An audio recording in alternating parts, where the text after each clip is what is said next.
Chapter 1100. I can't believe we've gotten this far, man. It's been 100 chapters since I caught up. That's crazy. No, 101 actually. I caught up at 9999. The Yamato Ace flashback. So I was super happy to have caught up and to have been able to experience One Piece week to week. As you all know, it's the one series I 100% read every single week, and I talk about it most weeks. I've missed a couple ever since I started college and things like that, but I get around to it. I talk about it eventually. And it's been a real fun experience talking about One Piece with everyone and just having the crack. I just enjoy it myself, just talking about one of my favorite series. And it's just such an amazing series. There's so much to dig into with it. So many of the arcs have so much potential just to be great, and they're fantastic and everything. And then when a brand new arc starts, the hype. I remember the hype when Egghead started, man. I was so excited. And then now we're getting into the thick of it. I am so happy. I don't know how this backstory is going to go, if we're going to get it to go all the way to like time skip when he was fully roboticized. In that regard, how that transformation of Kuma is going to transpire. But I am super excited to see where that goes. And I think this chapter, a lot of people obviously are saying, Kuma, he's the greatest. He's one of the greatest characters in One Piece. And I think we got to say it, man. He really is. In this short 5 or so chapters we've had in the Kuma flashback so far, Oda has really endeared us to the actual saint Kuma, bro. He is an unbelievably good man, and no one can hate the guy because all he does is try and make life better for people and his daughter. And he sacrifices so much for that. And Oda writes really despicable people and beautiful people so well. Like he's great at writing gray, people who are gray and have different sides to them. Like Vegapunk, for example, who has so many different sides to him that we didn't see until this flashback, because in the flashback he's every single person he is, and we see his greed when he, makes him pay or become a cyborg. We see his ambition, his wrath with Saren, his kindness, his evil side. We see all of it in this flashback in the last 2 chapters that he's been involved in. Do you know what I mean? And it is beautiful to see. It really is. And then we see such a great character in Kuma, such a holier than thou, such a fantastic, beautiful character in Kuma, and a pure, despicable, evil character in Saint J. Like the way Oda contrasts these 3 different types of people using these 3 characters is actually one of the most beautiful things I've ever seen. Because we see that a lot with One Piece, where Oda tries to mesh that together. Usually Luffy's like that paragon of good. And even then, there is a little grey to Luffy. Luffy's not necessarily a really good guy. He didn't decide to be a Marine to save people. He only cares about the people he cares about. But that's the thing. Luffy was always representing that good angle. But now we're having another character do that and see the sacrifice he made for his own daughter. And it also further enhances, Bonnie's character, because all the stuff Bonnie had to go through at such a young age and has come out the other side, and a strong, capable character is fantastic. And hell, I don't know what this means now.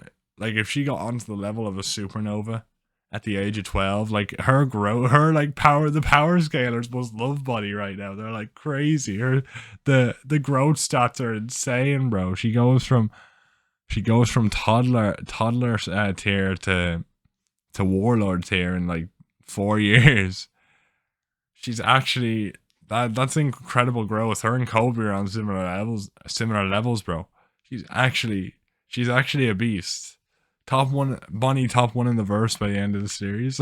what are we saying? Nah. But like it's a really endearing backstory. But one thing I'm loving, and I mean absolutely adoring, is the small additions they're making to Kizaru's character. Because I'm not gonna lie, I thought Oda was going for, initially when I saw him in Savity, the kind of, he's very easy to manipulate because he has the light devil fruit, so his body's moving so fast that his brain can't catch up, so he might be a bit slow. But we see that's not actually the case. You know what I mean? He actually just kind of pretends to be a bit dopey because he doesn't really want to deal with any of this stuff.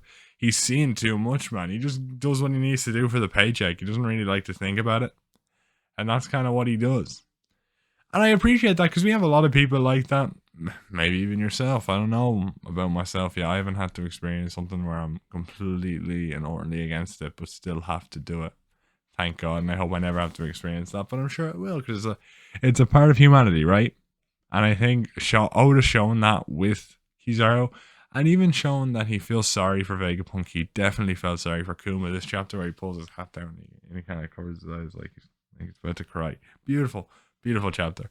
And we see him have a lot of fun. We see him do the Nika dance. I can't really get my arm behind, but we see him do the Nika dance as well, which was really, really cool to see. And of course, Vegapunk's massive ass head, crazy, bro. Like that string of panels, that page is probably my favorite in the chapter because they're just munching on pizza, they're having a good time playing around.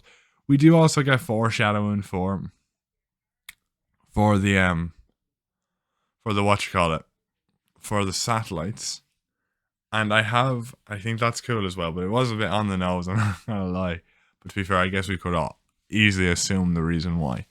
But one thing I have been thinking throughout the last couple of weeks, and I might check it while I'm talking about this chapter here, is the Luffy Kizaru fight. I've seen a lot of people say it was a one shot, but I don't think it was. But then I was thinking, in this fight, Luffy grabs him, throws him, and he dodges every single attack Luffy hits. And the first attack Luffy lands on Kizaru, knocks him out clean.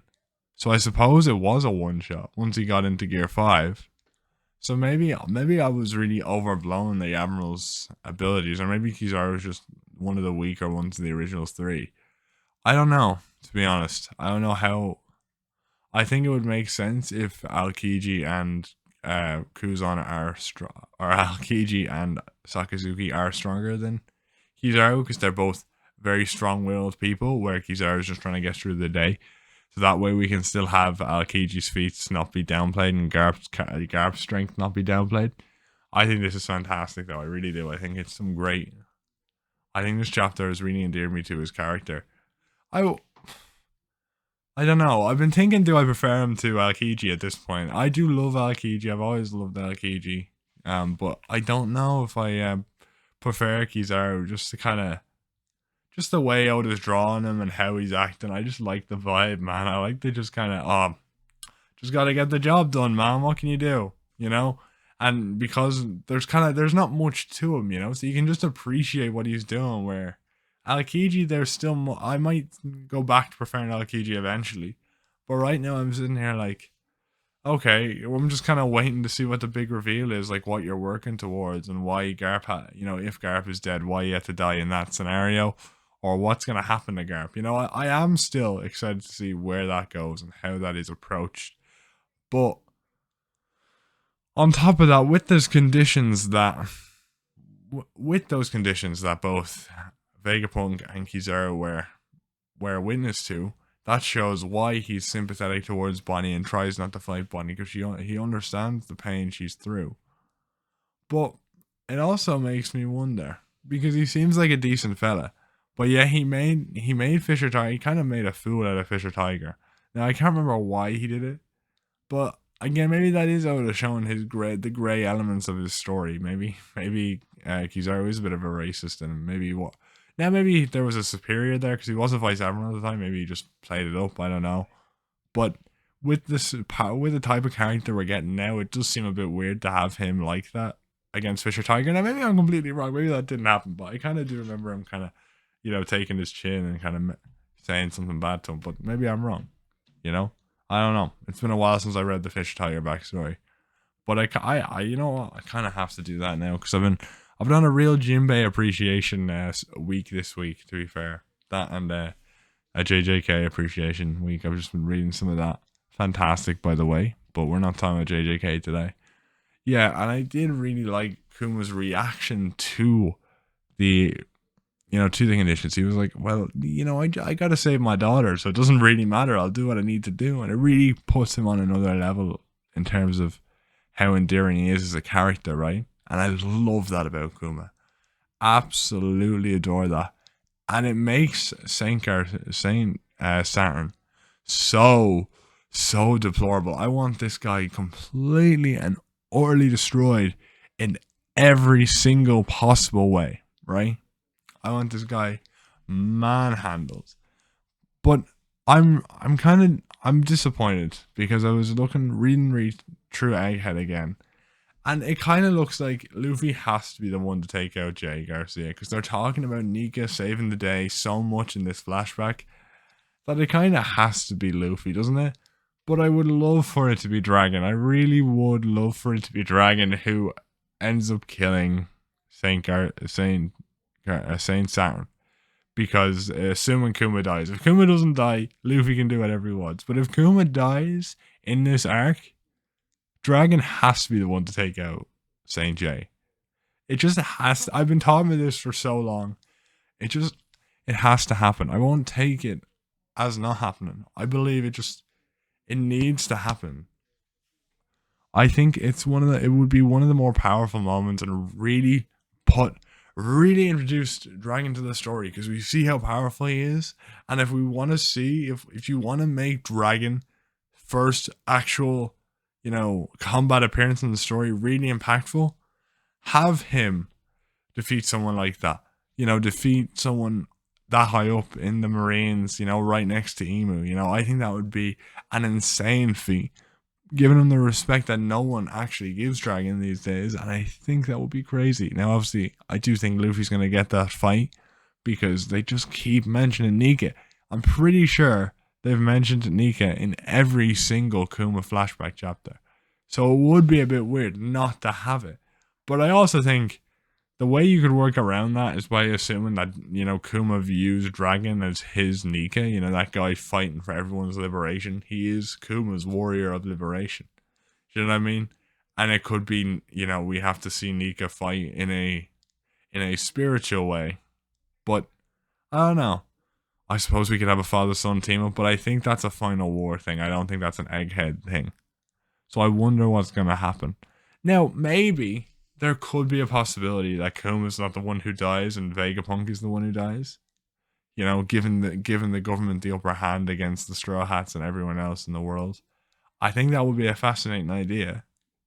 For Vegapunk, for all this setup for Kuma to die to protect Bonnie from Saturn. And it to end up being Vegapunk. Putting everyone else on the back foot as now the only person who can actually give orders to the pacifistas and the new Seraphim being the government. So they're absolutely screwed. And if there was a kill switch that Vegapunk was planning to do, there's no longer any access to it. I think that would be an interesting way to be able to keep Kuma alive without making it feel a bit, like all the build up was wasted. Build that into a twist. Do you know what I mean? In a way, finally give Kuma a bit of karma. Let him live out his life with his daughter instead of having to kill him off, And I feel like it is going to happen, right? He is probably going to die and we're not going to get to see him again. But there's a small part of me that hopes that Kuma gets that happy ending and someone else in the Egghead arc has to die. Whether it's Vegapunk or not, I just hope it's not Kuma, but it probably is going to be. Let's be real. Oda's gonna turn that into a real gut punch, I have to say. I'd say it's gonna be a deep seated punch to the gut. I really think so. There's also an interesting bit to the final panel of the chapter where where Kuma is going around.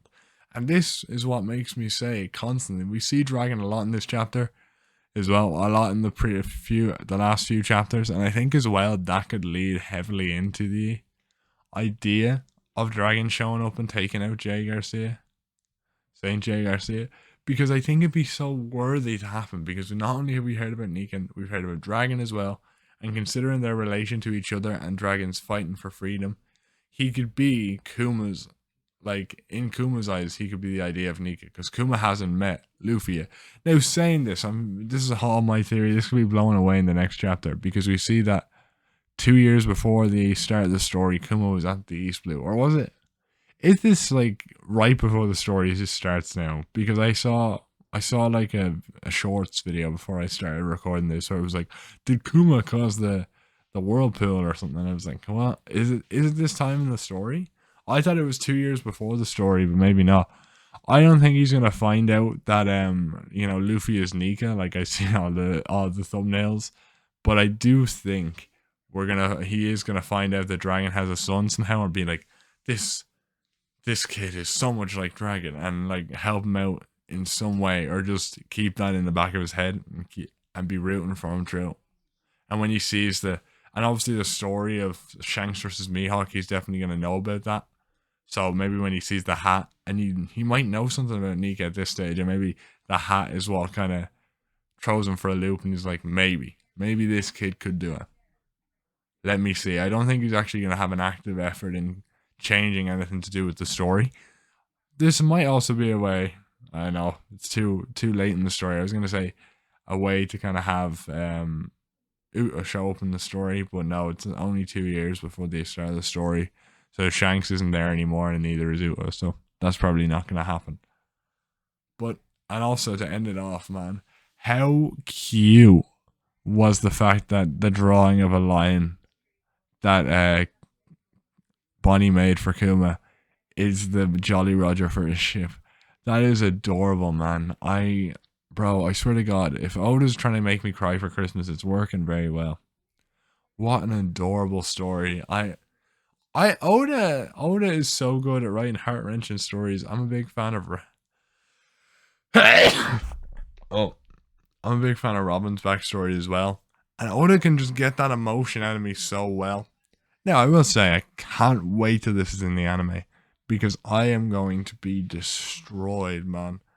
Oh my god, I don't think I'll survive. I think that's it for me. I think when Egghead gets adapted into an anime, that's going to be it for me, lads. I think I'm done. I think that's when we say bye to me. I've ascended to another plane. It's just done. Do you know what I mean?